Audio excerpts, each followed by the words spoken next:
1A, define gravitational potential at a point. I'd like to answer. I have answered this.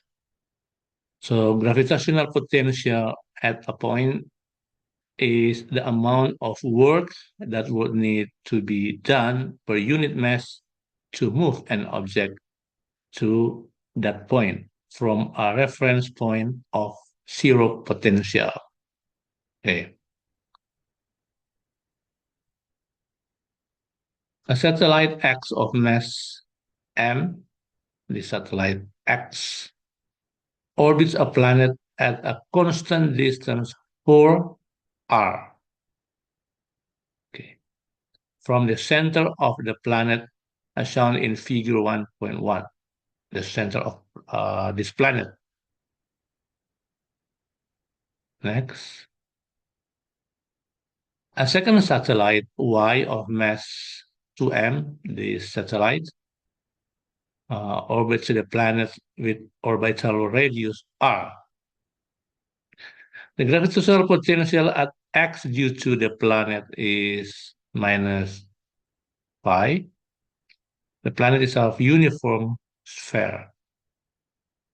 Explain why the gravitational potential at x is negative. I have typing the solution, or I have typed the solution as well. This one, because the potential at infinity x, satellite x, is defined as zero. This is because the gravitational field does work to bring a mass from infinity, planet X. Infinity is planet X. So work must be done on a body to remove it from the gravitational field. State an expression in terms of phi for the gravitational potential at y due to the planet. Right. So the expression is if this is the planet and this is satellite X, while this one Y. Okay, so there is a force towards Y, okay, from X, and the potential, the gravitational potential, U. So it means the force or work is minus W. Okay, so if here the gravitational potential is equal 0, while on Y, the gravitational potential is minus W, or minus force, or F. So we can state that U equals minus 4 phi, because if you look the diagram from X to this planet is 4r. Right. Okay, so that's why it becomes minus. Okay, the gravitational potential. So gravitational potential equals minus 4 phi. Complete the table 1.1 by giving expressions in terms of sum of all of m, r, and phi for the quantities indicated for each of the satellites x and y. The first satellite X, gravitational field strength at satellite due to planet. So gravitational field strength, I'm going to use this space, right? Gravitational field strength, G, is force over M. A force is pi, so it is pi over mass is m, according to this information that mass is m. Okay, this one. Mass of y to m, okay, and then mass of x is m, right? So mass of x mass is m, while y mass is 2m.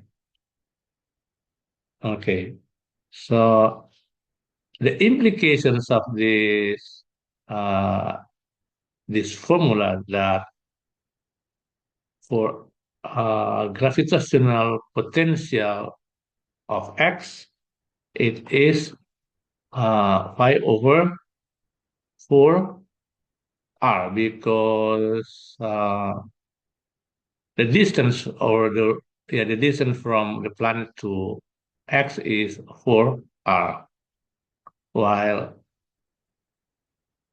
gravitational potential of y is 4 for 5 over r.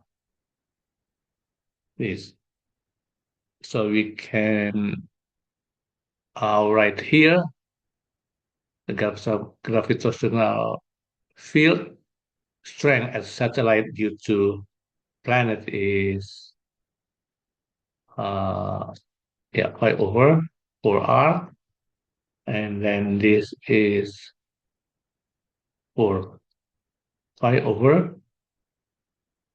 r. Gravitational potential energy. This one gravitational field strength. I mean this one, and the gravitational field strength. Okay. Now gravitational potential energy of satellite. I have explained regarding this theory that the gravitational potential is minus 4 pi, like this. Okay. So for satellite X, the gravitational potential being U equals minus M. Yeah, M. Why? Because uh, X mass equals M.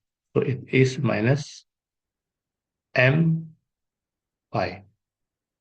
While for Y, the gravitational potential energy, it will be minus 8m, because this 2 times minus 4. It will be uh, minus 8m, like this.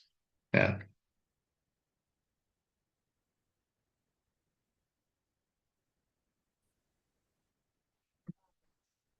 Number 2, state the magnitudes and unit of absolute zero on the thermodynamic temperature scale. Okay. It is 0 Kelvin. Explain why temperature is measured using, explain why temperature measured using a laboratory liquid in glass thermometer does not give a measurement of a thermodynamic temperature. I have written the solution, my explanation, this, uh, because thermometer has a high heat capacity. This is the reason. It means it takes a significant amount of heat to change its temperature, while glass is a poor conductor of heat. So it takes time for the thermometer to reach the correct temperature of its surroundings. So students, you can copy this. I have my explanation. Actually, I have explained it on my classroom, but you may you may memorize it or copy this one. Right. But B, figure 2.1 shows us a simplified diagram of a type of thermometer called a platinum resistance thermometer. So this is the large glass tube. Inside the large glass tube, there is a plastic strip and platinum wire and two terminals, X and Y. Next. The glass tube is immersed in the environment for which the temperature is to be determined. The resistance between the terminals X and Y is measured. Figure 2.2 shows the variations of the resistivity, rho. Rho is the variations of resistivity.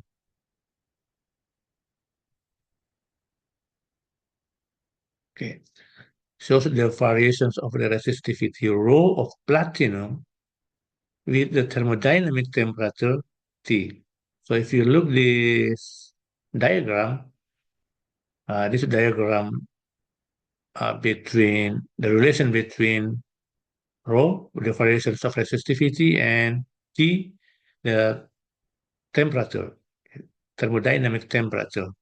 And there is a positive gradient, the strike line with positive gradient. All right. Explain how figure 2.2 shows the platinum is a switchable metal for use in a resistance thermometer. I have explained also this with my brief explanation. This one. Wait. Okay. Because because platinum wire has resistivity varies temperature. If we compare between the resistivity and temperature, this is the thermodynamics temperature, I mean, the variation is linear. Platinum has unique value of resistivity for each different value of temperature. So I'm going to fix this thermodynamic temperature, supposed to be this.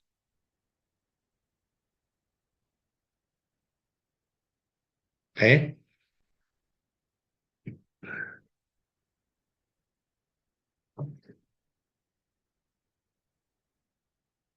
Okay. Because my students will copy this. Right. So this is my brief explanation about this question. Part two suggests a reason why a platinum resistance thermometer is not suitable for measuring a rapidly changing temperature. Okay, I have explained, I have provided the explanation as well. One, because platinum resistance thermometer, the first, has high heat capacity. So it's implicated for how long the temperature will be changed. So it is need more time will be changed because it has heat capacity. The second, it needs energy transfer to reach the correct temperature. And the third, it needs more time to reach the correct temperature. So to reach the correct temperature, it needs energy transfer and as well more time. Part 3 suggests a type of thermometer that is suitable for measuring a rapidly changing temperature. And my answer is one, thermocouple. Thermocouple because it has a small thermal capacity and respond quickly to temperature changes. Yeah. Next. Part C. A negative temperature coefficient thermistor may be used as a type of resistance thermometer. State one way in which the variations with temperature of the resistance of a thermistor differs from that of a platinum wire. Also, I have explained this one. I have provided my explanation. Uh, my explanations is the variations is non-linear because the resistance of a negative temperature coefficient thermistor decreases its temperature increases. So that coefficient negative, sorry, the temperature coefficient thermistor will be decreases while the temperature increases as the temperature increases, while the resistance of platinum wire increases. So it's decreased, and this one, the wire platinum wire increase the temperature. I mean, as its temperature increase. Okay, so the relation between resistance and temperature for a thermistor is highly non-linear. Okay, students, my students, you may copy this explanation. All right. Next. Number three, state what is meant by an ideal gas. An ideal gas has formula like this. Ideal gas states that PV equals NKT, N multiply K multiply T. P is pressure with unit Pascal. V is volume with unit meter cube. N is the number of molecules. K K is Boltzmann constant. 1 point Boltzmann constant. Wait, Boltzmann constant. 1.3 times 10 power minus 23. Okay. And how about T? T is temperature. Okay. Temperature with unit Kelvin. Use one of the basic assumptions of the kinetic theory to explain what can be deduced about the potential energy associated with the random motions of molecules in an ideal gas. I have provided my explanation. Also, this one, okay. According to this theory, gases are made up of a large number of small particles, such as atoms or molecules, that are in constant random motion. In constant random motion. The basic assumptions of the kinetic theory of gases is that these particles are so small and widely separated that the forces of attraction between them are negligible. In an ideal gas, the particles are assumed to be point masses with no volume and no intermolecular forces acting between them. This means that the potential energy between any two particles is zero because there are no attractive or repulsive forces. So there are no attractive force or repulsive force acting between them. So this is my explanation. Right. A sample of 0.26 meter cube of an ideal gas is at a pressure 2.0 times 10 power 5 Pascal and temperature 290 Kelvin. Determine the number n of molecules of the gas. Right. I would like to identify first that our pressure is 26 meter cube. Sorry, this is a volume, I mean, not pressure, because meter cube, volume L. And then pressure is 2.0 times 10 power 5 Pascal, and the temperature is 290 kilograms, and the Boltzmann constant K, 1.38 times 10 power minus 23. Right. So we are going to find N. The formula is P equals N K T. So if N being subject, we can gain N through, we have to arrange this formula being P. V, sorry, this is, sorry, P, okay,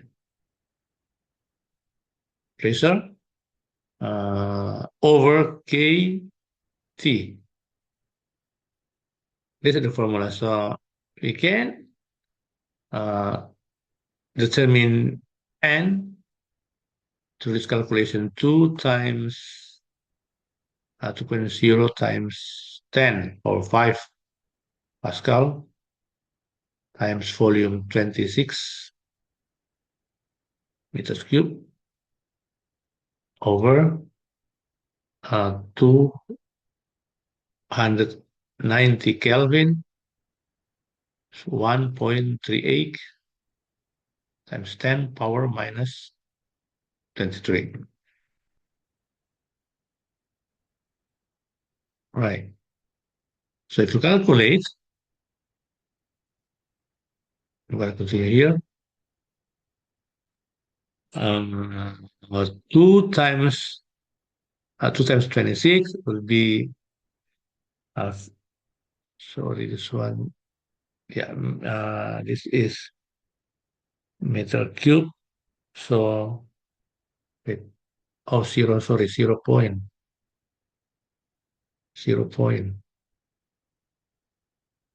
Right. So it's going to be 0.52 times 10 power 5 over 290 times 1.38. It is 400.2 times 10 power minus 23.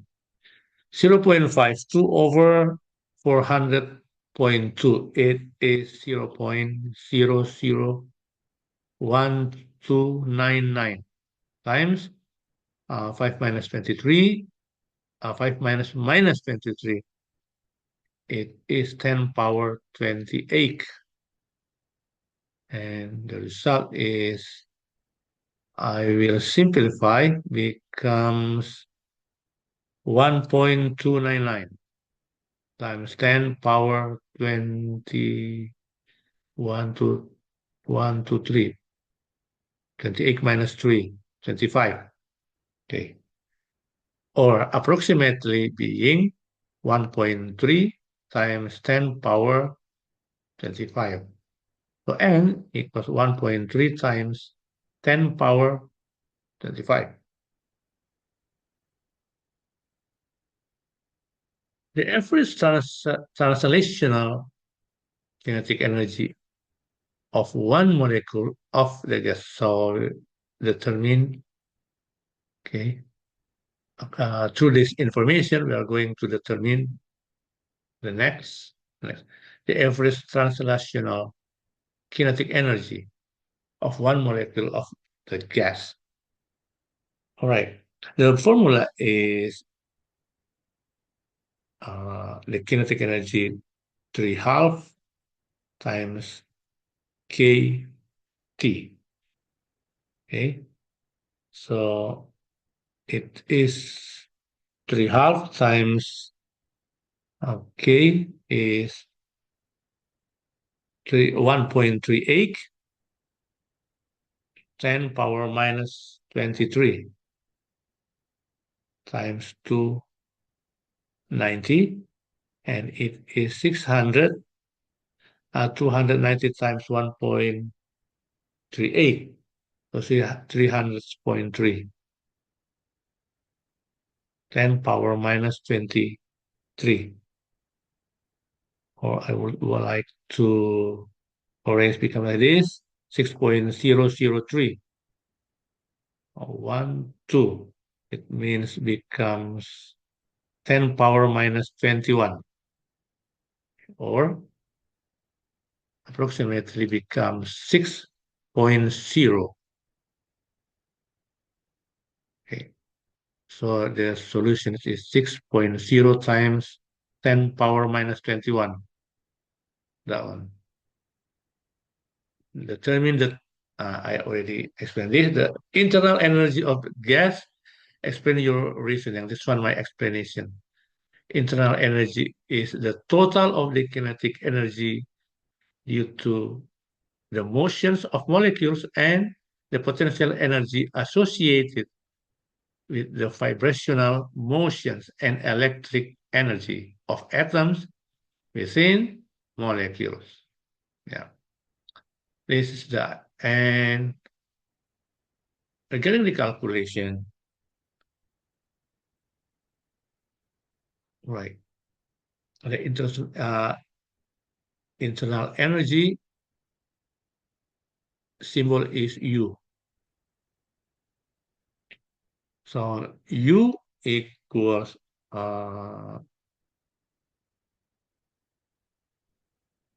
kinetic energy plus potential energy of molecules. So kinetic energy of molecules plus potential energy of molecules.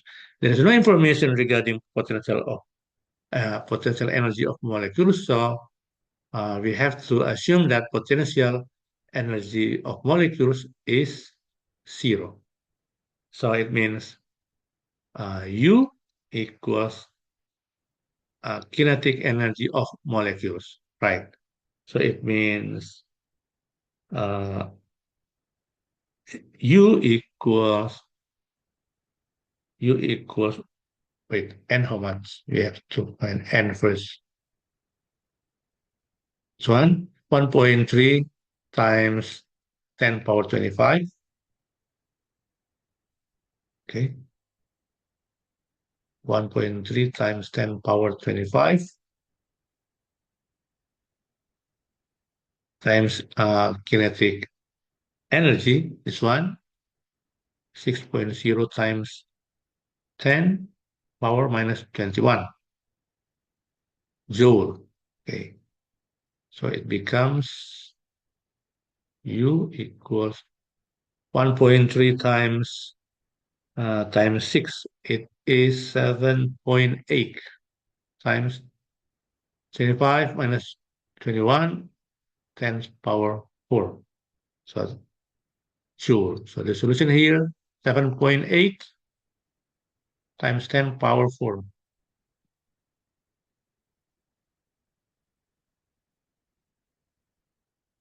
The volume phi of the gas in part B is now varied, keeping its pressure constant. Okay. On figure 2.1, sketch the variations with phi of the internal energy U of the gas. This is the axis of U, and this is the axis of uh, phi, volume, right? So we have to look at if U how much? U 7.8 10 times 10 power 4, okay, on volume. But the volume is the volume 0.26. So when volume 0.26, the internal energy is 7.8 times 10 power 4. So we can sketch, this is, for example, 0.26 here, and here, uh, sorry, 6 times 10 power minus 21. No, not 6, 7.8 U, I mean, not kinetic energy. 7.8, this one, 10 power 4. So this the unit is joule. This the unit is meter cube. Okay, wait. Okay, okay. This is the coordinate point. After that,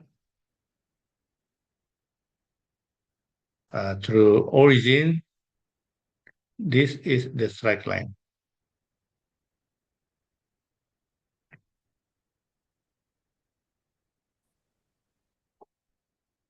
Number 4, state what is meant by resonance. I have provided my explanation, my brief explanation. This one. Resonance is oscillations of an object that occurs at maximum amplitude. And when the driving frequency equals the natural frequency of vibrations. I think this is clear. Next, a small ball is held in place using a stretch string. One end of the string is fixed to a wall and the other end is attached to a vibration generator, as shown in figure 4.1. This one, the figure 4.1. Next. Initially, the vibration generator is switched off. A student displaces the ball vertically and then releases it. Figure 4.2 shows the variation of the displacement of the ball with time after it is released. Okay, next.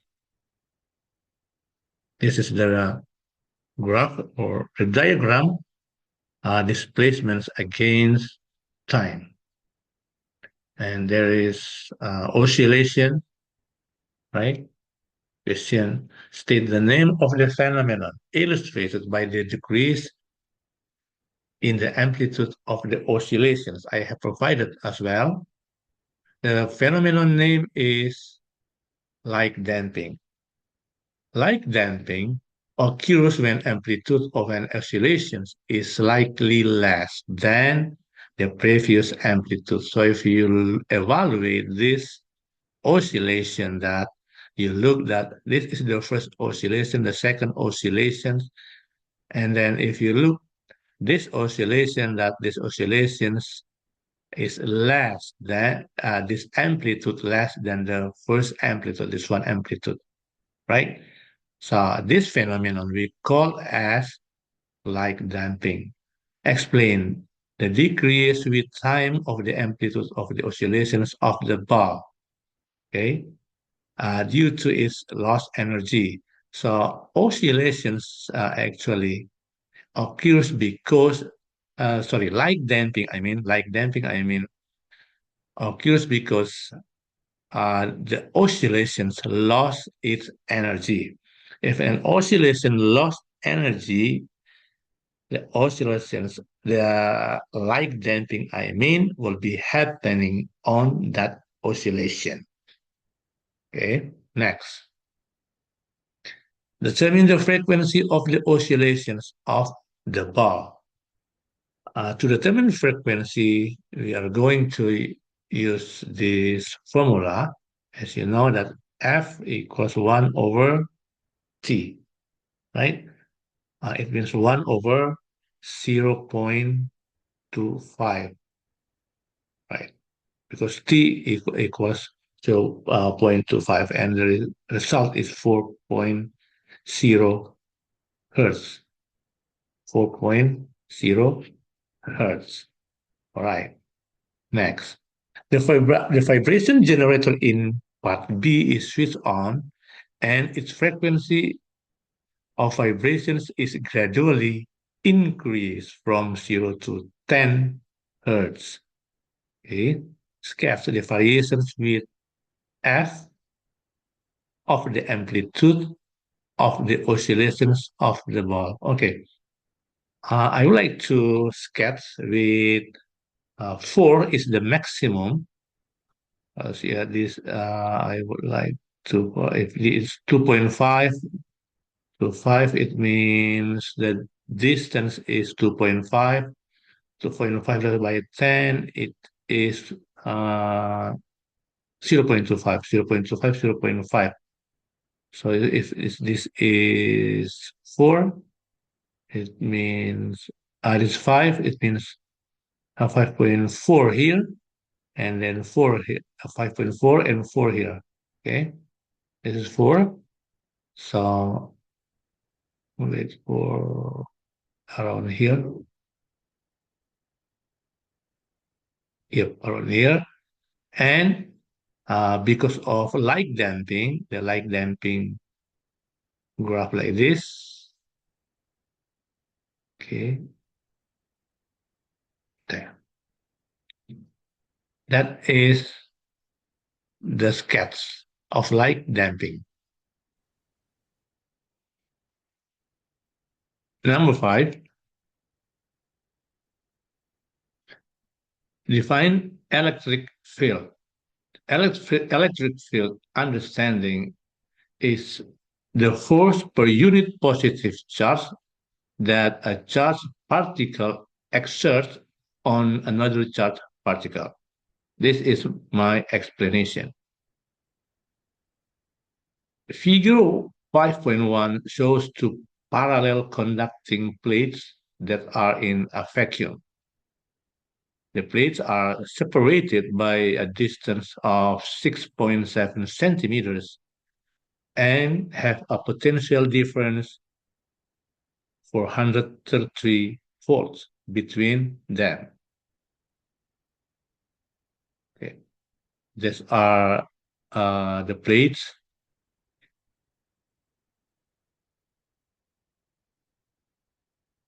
On figure 5.1, draw 4 field lines to represent the electric field between the plates. Right. 4 field lines are like this. Parallel each other, and the direction to downwards.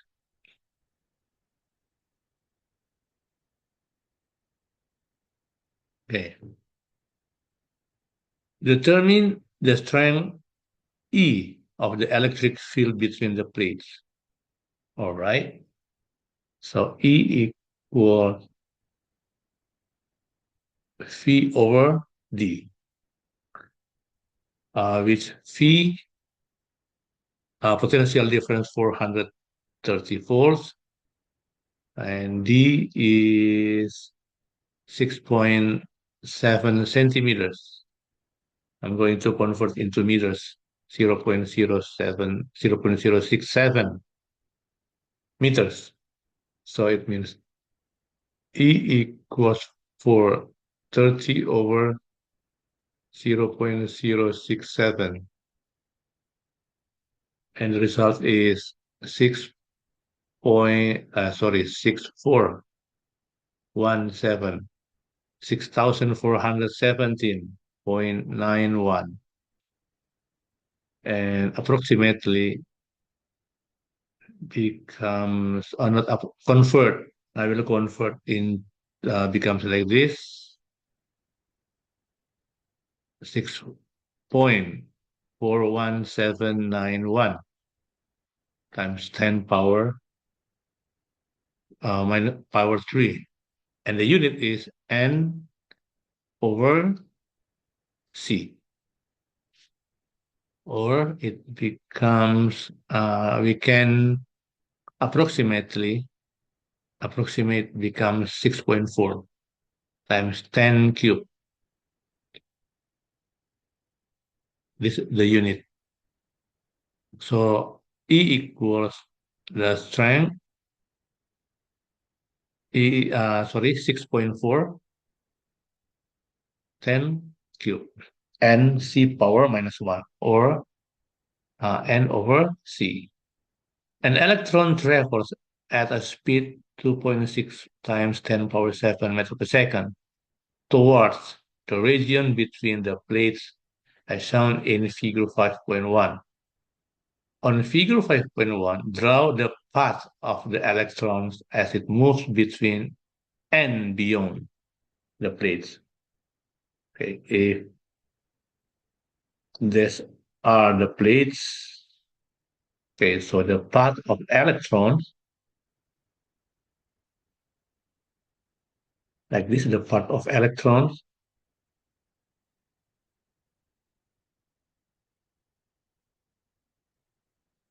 okay,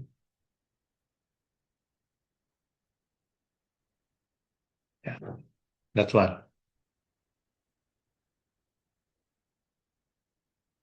A uniform magnetic field is now applied in the region of the electric field in figure 5.1, so that the electrons in B part 3 traverse undefeated through the region. Determine the directions of the uniform magnetic field. I have provided my explanation that a uniform magnetic field can be formed when the opposite poles, north and south, are close to each other. So the directions of a uniform magnetic field when electrons move without deviation through the electric field area between two conducting plates is parallel to the movement of electrons. That is my explanation. Now this one, explain with reference to the forces exerted by the two fields on the electrons, why the path of the electrons is undefeated. I have provided also this. Forces directions are in opposite direction. In opposite direction, this the keywords. When forces magnitude are equal, electron travels undefeated. I think this is clear. Next, determine the flux density B of the uniform magnetic field. Give a unit with your answer. Okay, the formula is, we are going to using this formula, EQ equals BQV. If B the subject, we have to arrange this formula becomes P equals EQ times QV. So Q divided by Q equals 1. So the formula being E over V. V is velocity. Okay. Velocity also. So velocity is 2.6 times 10 power 7. So it becomes E is 6.4 10 cube and c power minus 1 over velocity or speed is 2.6 10.7 meter per second, and it is 6.4 6.4 over 2.6 is 2.4615 times 10 power minus 4. Okay. Or I would like to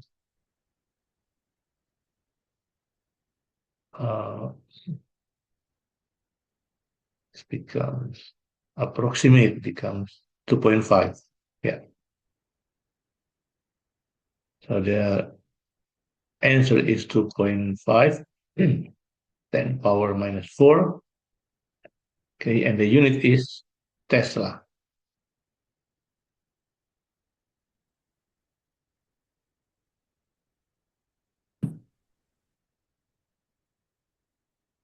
Figure 6.1 shows a capacitor of capacitance C connected in series with a resistor of resistance R.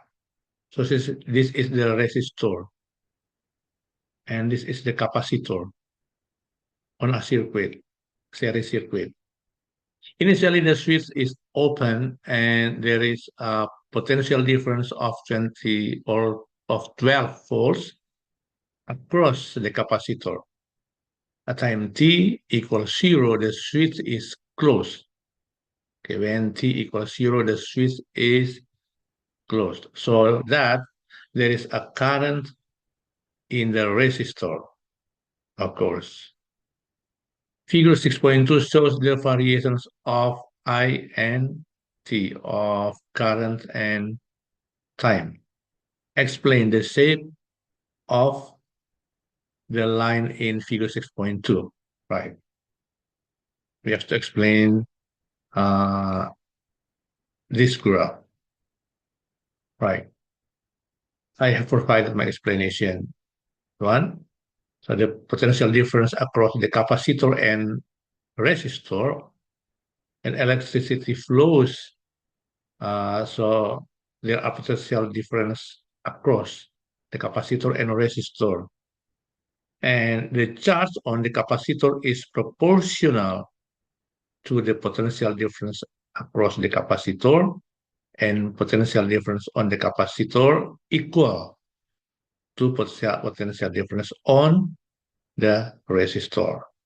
So when the charge on the capacitor is proportional to the potential difference capacitor across the capacitor, potential difference on the capacitor is equal to potential difference on the resistor. What the implication to current is the potential difference across resistor proportional to the current in resistor, and current in resistor proportional to the rate of decrease of charge on capacitor. Clear. Use figure 6.2 to determine resistance R. We are going to determine resistance R. Wait, I have to set it. Right. R equals V over I. V is potential difference and I is electricity current. So R equals 12, that's 12 volts, over 0.13 times 10 power minus 3. And this equal 92.31 times 10 power 3 ohm, or we can writing as 9.231 times 10 power 4 ohm, or rounded to 9.2 10 power 4 ohm. So here 9.2. All right. The time constant tau of the circuit in figure 6.1. We're going to find tau. As you know that tau formula is R times C, but I would like to find tau through this formula, e power minus t over tau. So it becomes I over initial I. Okay, so it's going to be ln I over initial I, ln e power. Okay, and we can arrange becomes like this, minus t Then E equals 1. It's going to be, yeah, tau equals ln. Ln, yep.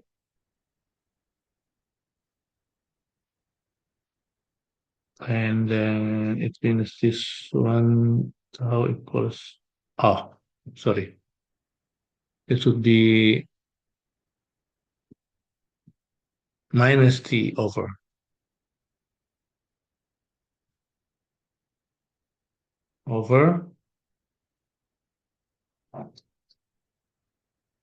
okay. Now let's substitute uh, the values. Minus T is, wait, how much does it now? Oh, I have to determine T. Okay. Through hmm, this graph, I would like to determine T equals 4. So I have checked one by one the number between numbers less than 4 and then more than 6. So I would like to take T equals 4. If T equals 4, it means I equals 0.05. Okay, if T 4, I equals 0.05, right?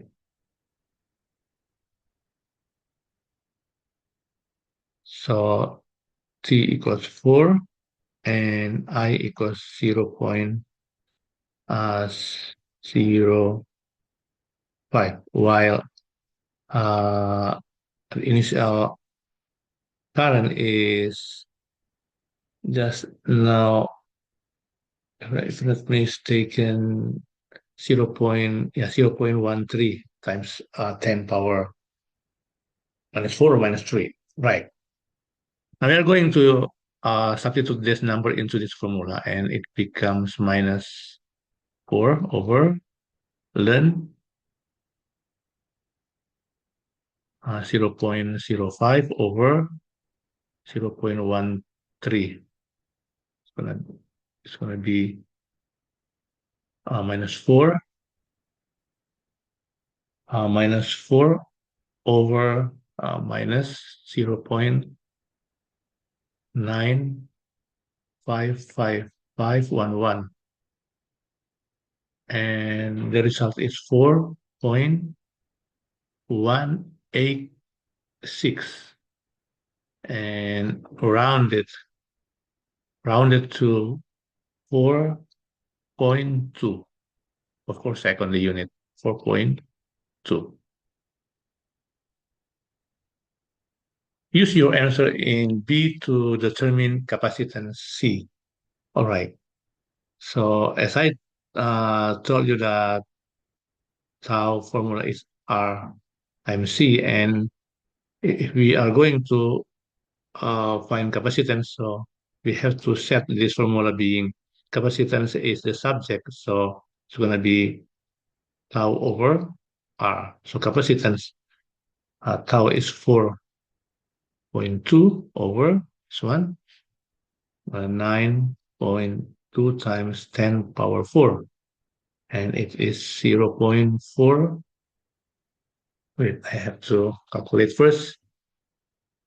4.2 over 9.2. Okay, it is 0.4565 to 1 times 10 power minus 4, or it is 4.6. Okay, 4.5565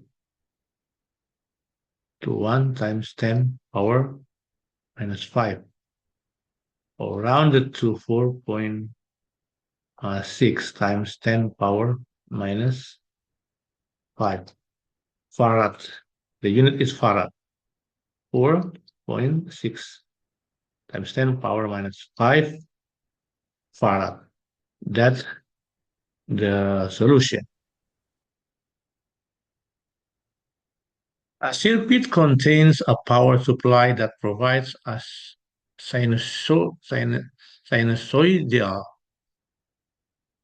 alternating input voltage, voltage in. There is an output voltage of voltage out across a load resistor R, as shown in figure 7.1.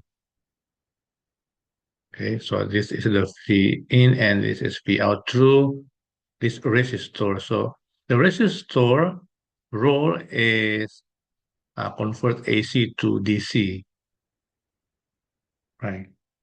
State the purpose of the circuit, figure 7.1. The purpose of this circuit, I have provided my explanation, this one, my answer, the convert AC being DC of electricity. Rectification, so rectification meaning the conversions AC being DC through this resistor. All right, next. Figure 7.2 shows the variations of V out, volt out with time t. So this is the V out, and this axis is t. With unit second, this unit volt. All right. The load resistor R has a resistance of 370 ohms,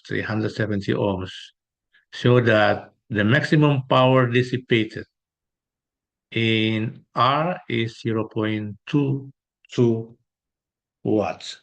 Okay, so the formula with how to calculate it through this formula, P equals V squared over R, or P equals 9.0 squared over 370, this one, ohms. So if we calculate, the result will be 0.2189 watts, and rounded to 0.22 watts. Next.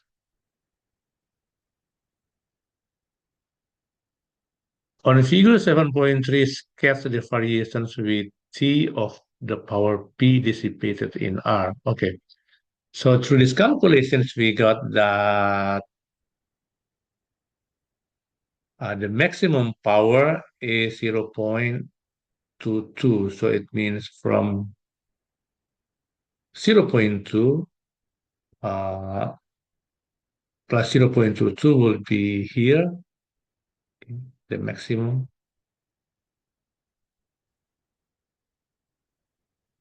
Yeah, around here.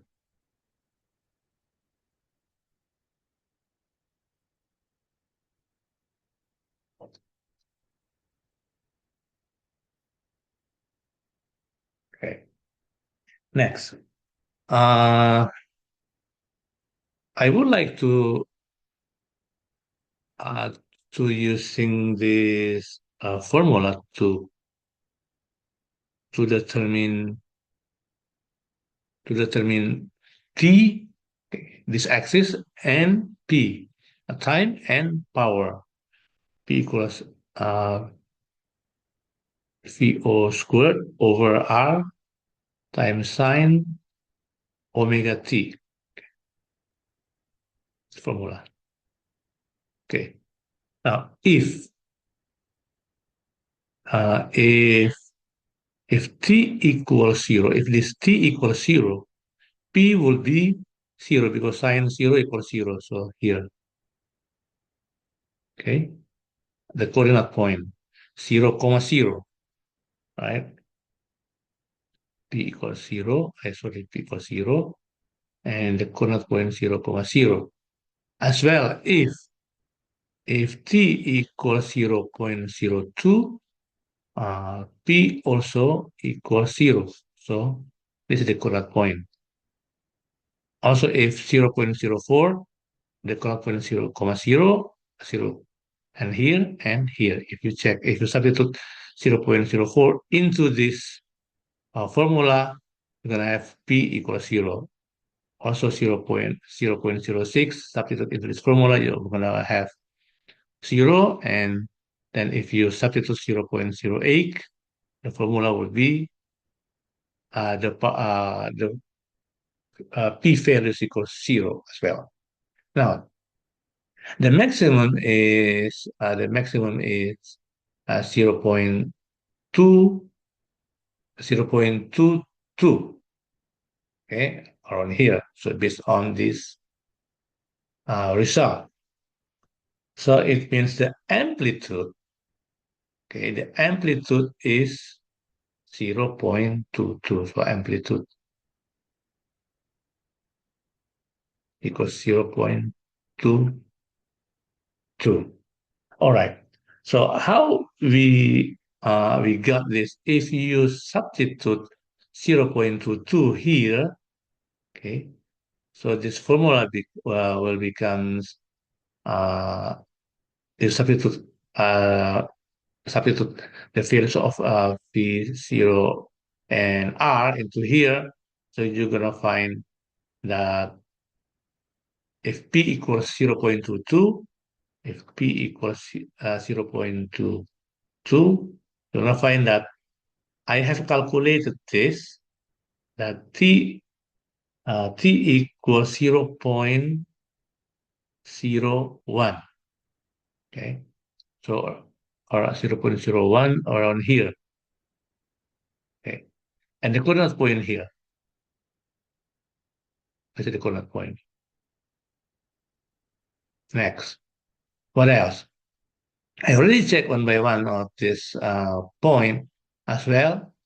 Uh, if P equals 0.22, T equals 0.01, also T equals 0.03. I already checked this one. So recall that the trigonometrical graph is periodically, right? So 0.03 here, and the coordinate point around here, okay? Also 0.05 here, the 0.05, and the coordinate point here, and also T equals 0.07, 0.07 around here, and the coordinate point here. So let's we sketch the graph like this.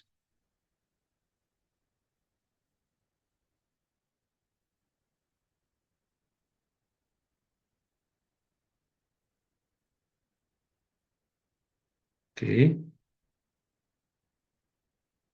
This is from 0 to 0.04 is one wave actually. Okay. One period. I mean, okay. All right, like that. Calculate the mean power dissipated in R. All right. Uh, look that the maximum is 0.22. It means the mean power equals the maximum P, okay, maximum P over 2. The maximum P or the maximum power is 0.22 over 2. It is 0.11 watts. So here's 0.11.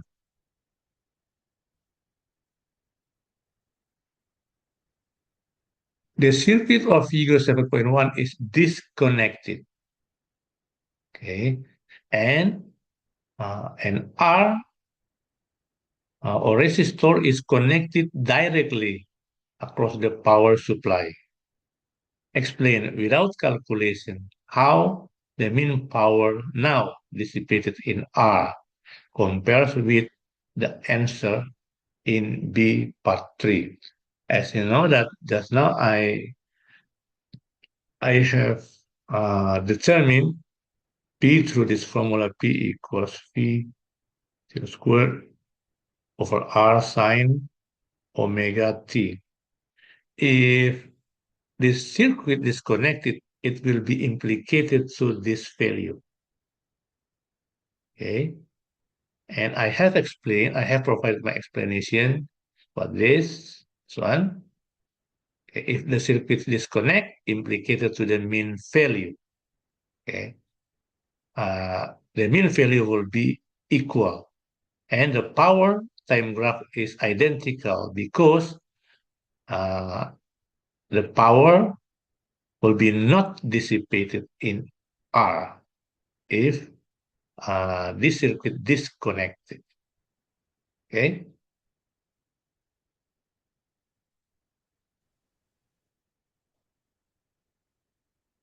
Number 8, state what is meant by photon. I have provided my answer about this question. Photon is a particle representing a quantum of light or other electromagnetic radiation. Part B. Figure 8.1 shows a tube in which X-rays are produced at a metal target. This figure 8.1. Particles are accelerated from the filament to the target by a constant high voltage applied across the terminals X and Y. State the name of the particles. Of course, the particles are electrons. Okay. Next. On figure 8.1, use plus and minus signs to label terminals X and Y to indicate the polarity of the high voltage. All right. If you look this metal target, there is a filament here, and the filament is positively charged and will be produce electrons through here. So filament produce electrons. So it means this filament produce negatively charged. So it means X is minus. Wait, X is minus. How about Y? Y, of course, plus. Okay. Why? Because if filament produce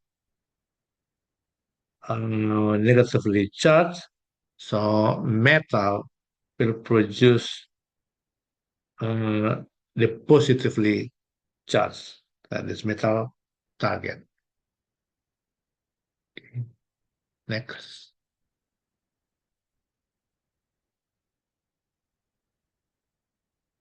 For an accelerating voltage of 32 kilovolt in figure 8.1, determine the maximum energy in mega electron volt of an X-ray photon produced at the target. Okay. Uh,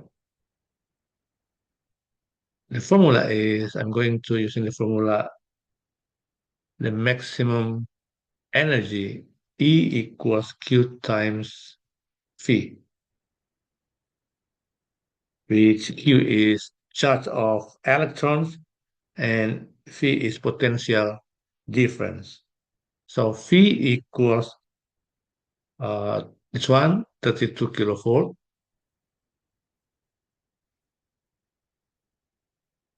It is 32,000 volts. And Q is charge of electron, and the number is 1.6 times 10 power minus 19. So it means the maximum energy equals 1.6 times 10 power minus 19 times 32,000. Okay. And it becomes 1.6 times 10 power minus 13 times 10 power minus 6 times 32,000. Why I have written like this? Because if one electron volt is 1.6 times 1.6 times 10 power minus 19. 1 mega electron volt, it is 1.6 times 10 power minus 13. So this part is 1 mega electron volt. So I'm going to writing uh, 1 mega electron volt times 10 power minus 6 times uh, 3.2 times 10 power 1, 2, 3 power 4. So it becomes, wait,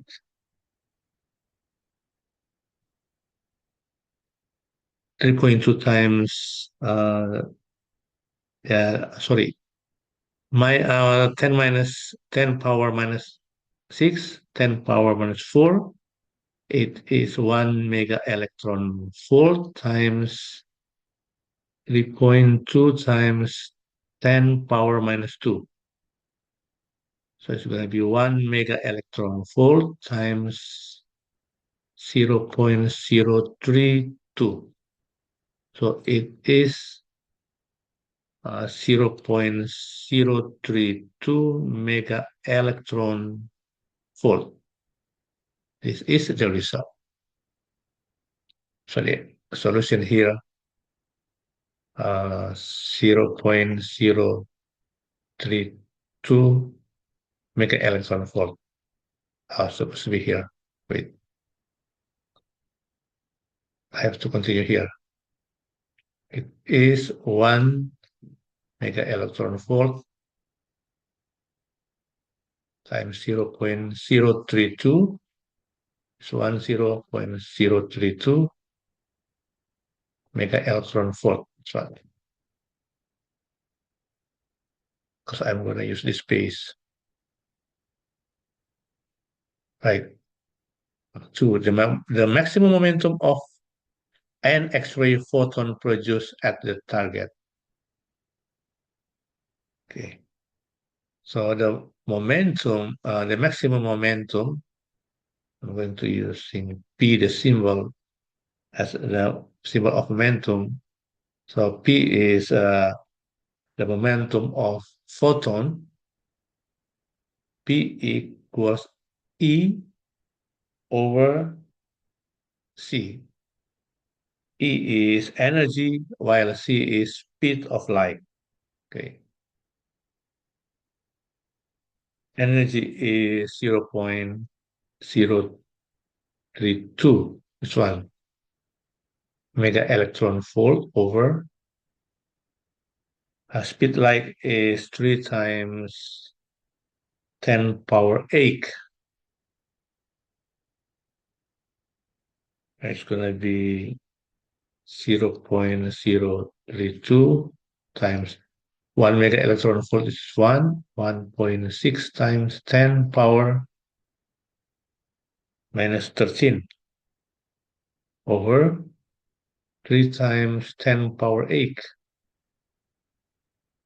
It is 0.017 times 10 power minus 21 because if divided it becomes 0.032 times 1.6 over 3. This number and minus 13 minus 8 equals minus 21. Or we can convert becomes 1.7 times 10 power minus 23. 1.7 times 10 power minus 23. The minimum wavelength of X-rays. The minimum wavelength of X-rays produced at the target, the symbol is lambda. Okay. Lambda equals C over F. Okay. There is a formula uh, about F that with relation with energy. That energy is H. H is a Planck constant. E equals HF, so it means F equals E over H, or 1 over F equals H over E. So this is 1 over F. So lambda will be HC over E, right? So lambda equals 6.63 times 10 power minus 34 times, this is H, this is Planck constant, with unit joule second, times C is speed of light, 3 times 10 power 8 over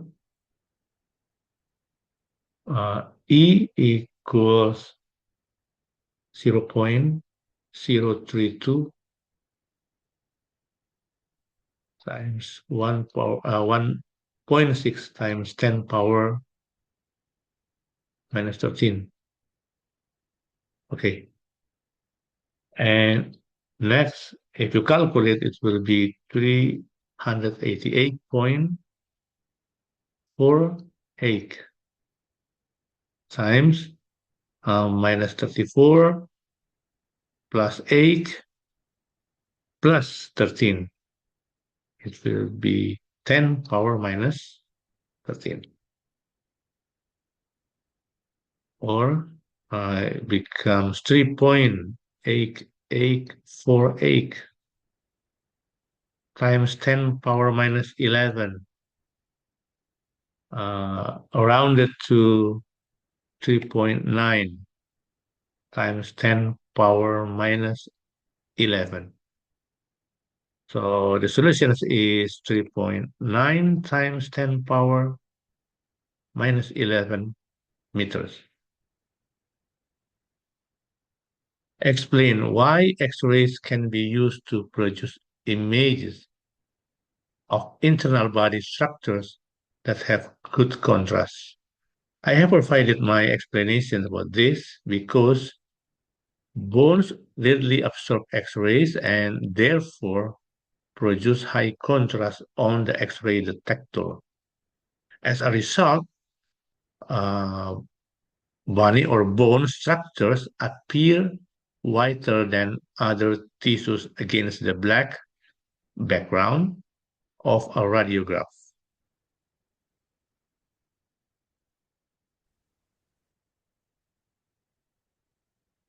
Number 9, define half-life of a radioactive isotope. I have provided my answer for this question. The half-life of a radioactive isotope is the time it takes for half of the sample to decay. Right. Part B, radioactive isotope X decays to isotope Y. A sample contains only nuclei of X at time t equals 0. Figure 9.1 shows us the variations with T of the numbers of nuclei of X and of Y as the sample decays. This is the diagram. Okay, next. State state the name of the quantity represented by the magnitude of the gradient of line X in figure 9.1. I have provided also the name is the activity name is activity of X during time, during T. Right. Think clear? Next. State three conclusions about X or Y that may be drawn from figure 9.1. The conclusions may be qualitative or quantitative. Use space below for any working that you need, right? I will begin with half-life. Okay. The first one is half-life.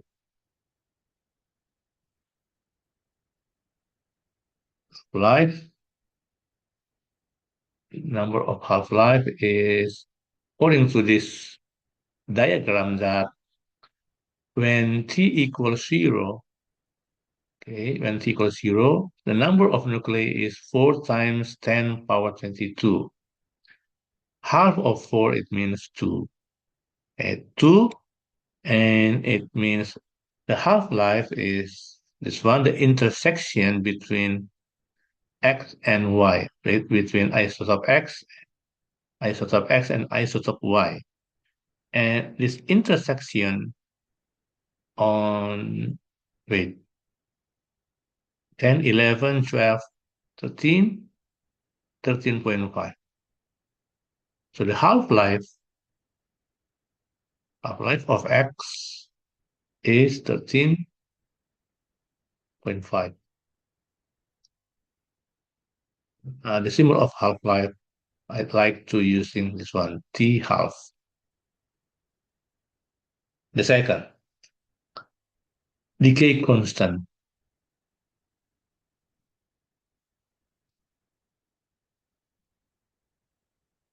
Okay. To find decay constant, we're going to using this formula lambda equals ln 2 over half-life.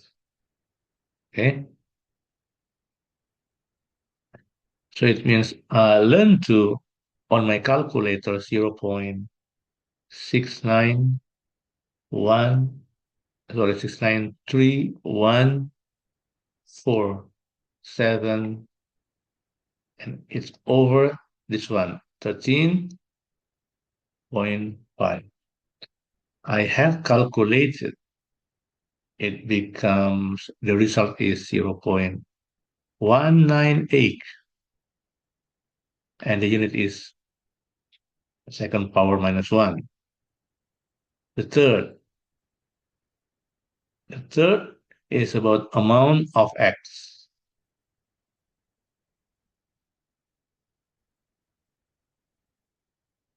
Amount of X at t equals 0, or amount of X when t equals 0. The formula I use is number of, wait, I would like to use it, n is number of nucleides, number of nucleate when t equals 0 over Avogadro's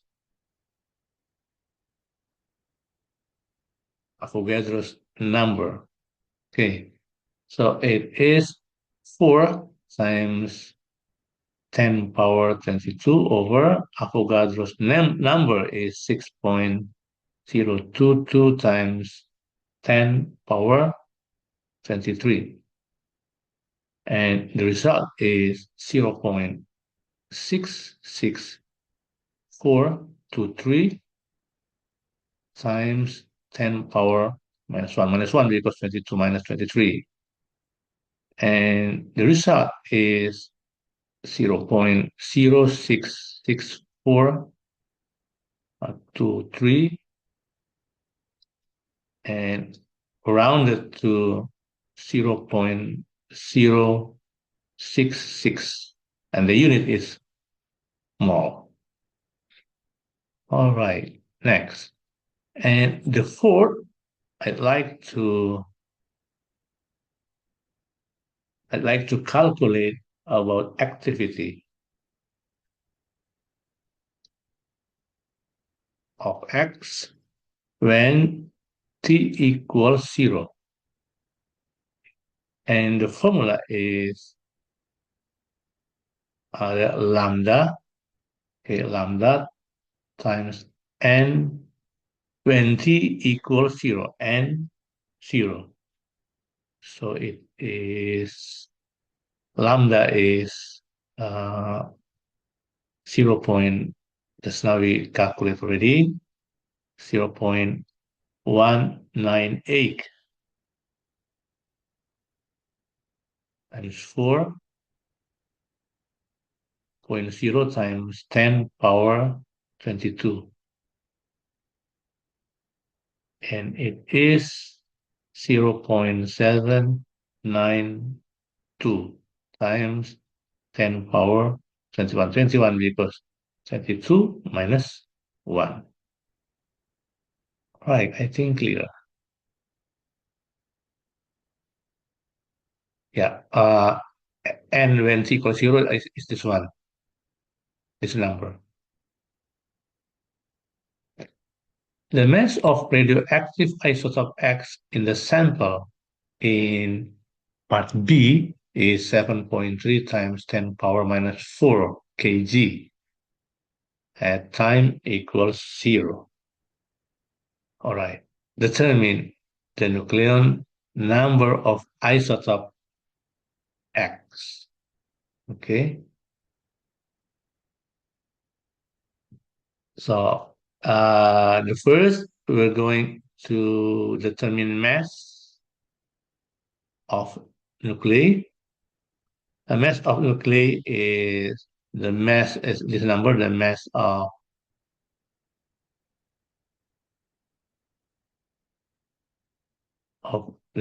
radioactive isotope X over a number of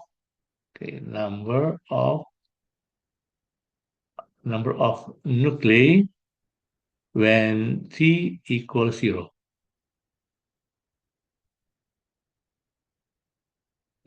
And becomes 7.3 times 10 power minus 4 over 4.0 times 10 power 22. I'm going to using this fraction for the next calculation. Next, number of nucleon number of isotope, nucleon number of isotope is this fraction 7.3 times 10 power minus 4 over 4.0 times 10 power 22 over 1.66 times 10 power minus 17. Okay. So it becomes 7.3 times 10 power minus 4 over 4.0 times 10 power 22 times 1 over 1.66 times 10 power minus 17. Okay, 7.3 divided by 4 And after that, divide by 1.66, the number is 1.099. Okay, times 10 power minus 4 over 22 minus 17, 10 power 5. Okay. Sorry, this is 27, not 17, 27. This is minus 5. And it's going to be 1.099 times 10. And it becomes 10.99 rounded to 11. So the solutions is this one, 11.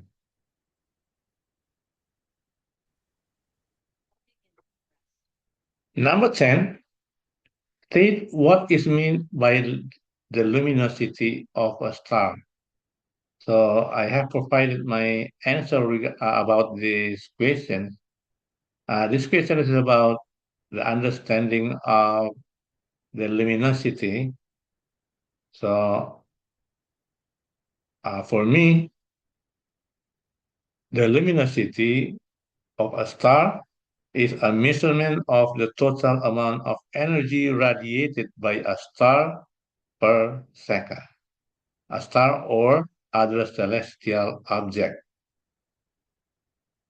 Next, part 2. Explain how a standard candle in a distant galaxy can be used to determine the distance of the galaxy from an observer. As well, I have provided my explanation about this question, and this is my explanation that the distance of a galaxy can be found if the galaxy contains a standard candle. What is a standard candle? A standard candle is an object whose luminosity is known. Right.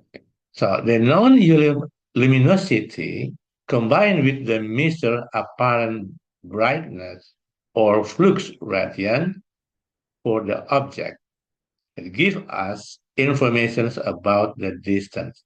So through apparent brightness, uh, we can we can calculate as well, we can find as well energy intensity, and through flux radiance, as well we have information regarding amount of particles.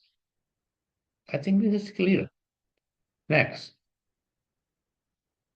the sun has a radius of 6.96 times 10 power 8 meters and a surface temperature of 5,780 Kelvin.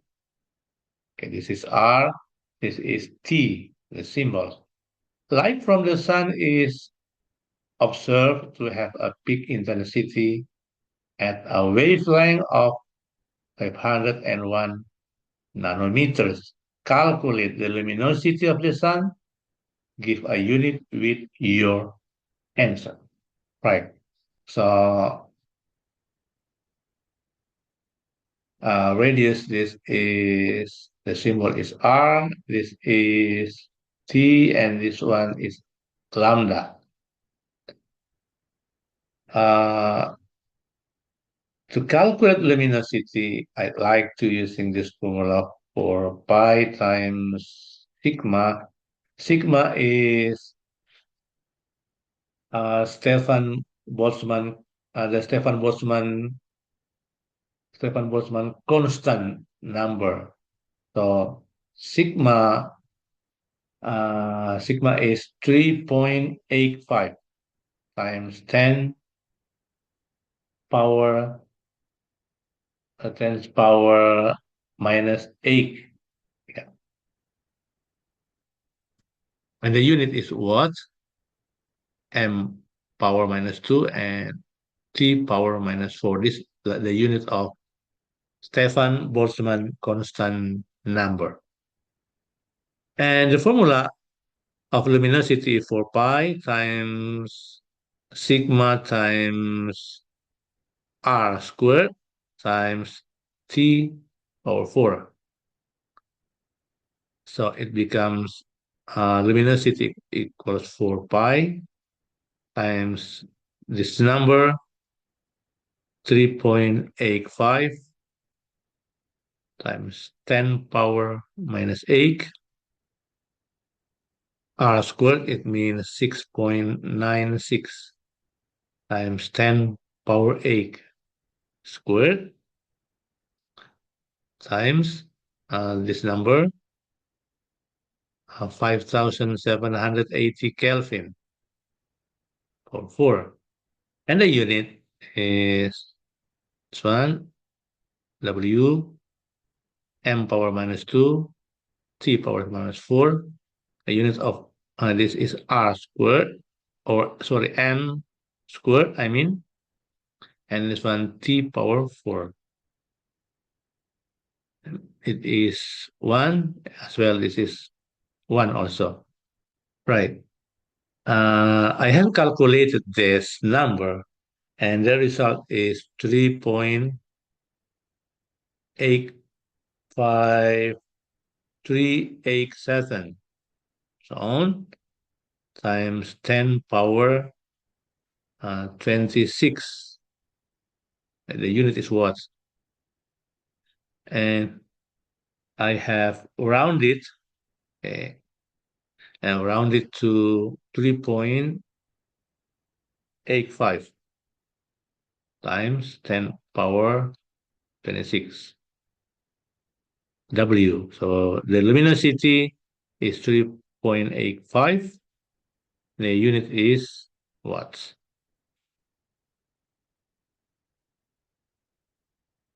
Another star emits radiation that has a peak intensity at a wavelength of 624 nanometers. Determine the surface temperature of this star. Right. The formula is this one.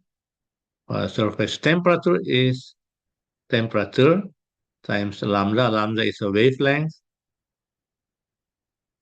Wavelength, this one, this number, 501, this. Okay. And over peak intensity, this one. So sorry here.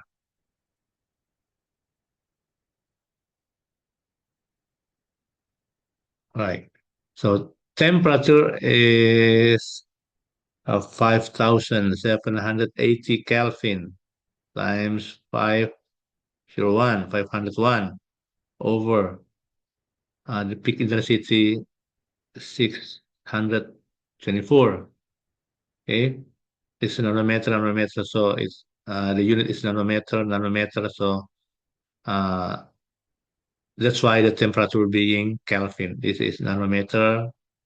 This is nanometer, and this is Kelvin, the unit. So if you calculate, the result is 4,640 Kelvin. So the solution is 4,640 Kelvin.